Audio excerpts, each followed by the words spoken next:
Ex-petinggi Sunda Empire Ki Ageng Rangga atau Rangga Sasana dikabarkan meninggal dunia pada Rabu 7 Desember 2022 hari ini. Pria yang kerap disapa Lord Rangga tersebut mengembuskan napas terakhirnya pada pukul 5:39 waktu Indonesia Barat. Yang diketahui merupakan warga desa Grinting, Kecamatan Bulakamba, Brebes, Jawa Tengah.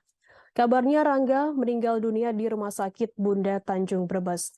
Hal ini pun dibenarkan oleh seorang tetangga dari pria yang dikenal dengan topi baretnya tersebut.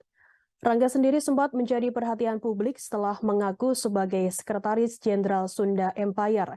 Ia kerap kali muncul di depan publik menunjukkan eksistensi Sunda Empire.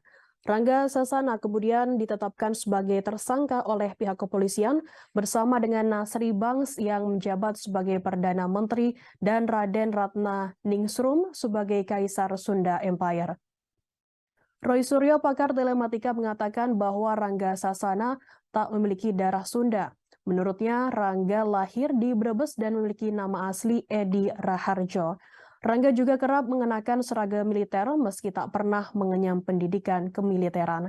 Warga Grinting mengenal Rangga sebagai lulusan Sekolah Pertanian Menengah di Baros pada tahun 1980-an. Rangga sempat merantau dan saat kembali ke Brebes mengaku telah menyandang gelar profesor.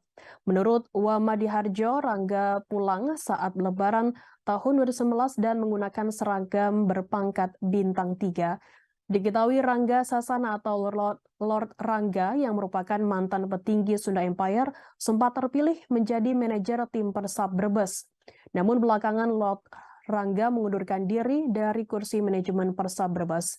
Lord Rangga Sunda Empire terpilih setelah melalui proses rapat antara pengurus Persab Brebes di Sekretariat Persab Brebes pada Selasa malam 2 Agustus 2022.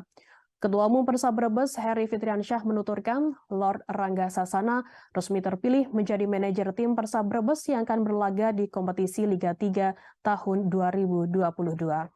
Terima kasih sudah nonton. Jangan lupa like, subscribe, dan share ya.